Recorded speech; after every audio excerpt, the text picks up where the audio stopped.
Como ya se había calculado la impedancia propia de la malla, entonces escribimos la ecuación de malla, en lo cual tenemos que la impedancia de la malla por la corriente J va a ser igual a 15. Recuerden que siempre que la corriente de la malla y la fuente vayan en la misma dirección, de este lado se queda positiva. Si van en direcciones contrarias sería negativa.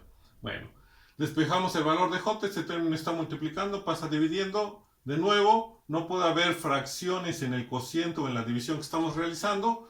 Operaciones matemáticas o álgebra, de tal manera que nos queda, perdón, aquí me faltó una S, nos quedaría en el numerador 15S y en el denominador 35S cuadrada más 40S más 20.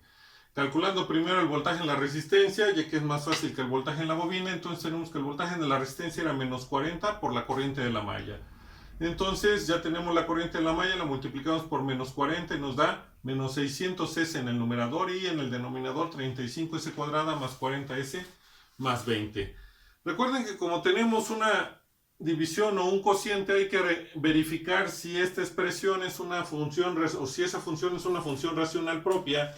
¿Y qué es eso? Que siempre el polinomio del numerador sea de menor grado que el polinomio del denominador. Es de grado 1, este es de grado 2, entonces podemos continuar. ¿Y qué se hace para no tener valores diferentes? Lo primero es que el coeficiente de la S de mayor grado en el denominador valga 1. En este caso, su coeficiente es 35 y para lograr que sea 1, pues hay que dividir el numerador entre 35 y todo el denominador entre 35. ¿Y qué nos va a quedar una vez que realizamos eso? Pues que el numerador nos queda menos 17.14285 por S. Y el denominador nos queda S cuadrada más 1.14285S más 0.57142. Ya podemos entonces factorizar el polinomio del denominador, que es un polinomio de segundo orden. Factorizándolo nos queda que es S más 0.572 menos 0.494i por S más 0.572 más 0.494i en el denominador, y el numerador es menos 17.14285 por S.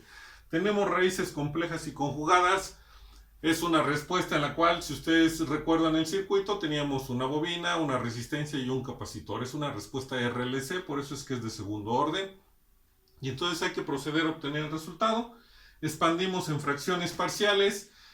El caso de raíces complejas y conjugadas es un caso particular de raíces reales y diferentes. Vamos a seguir utilizando el método de Javisey para obtener las constantes, porque es básicamente el mismo procedimiento. Entonces, hasta aquí ya tenemos el valor de cómo vamos a obtener al voltaje en la resistencia, y hay que obtener el valor de la constante 1 y de la constante 2.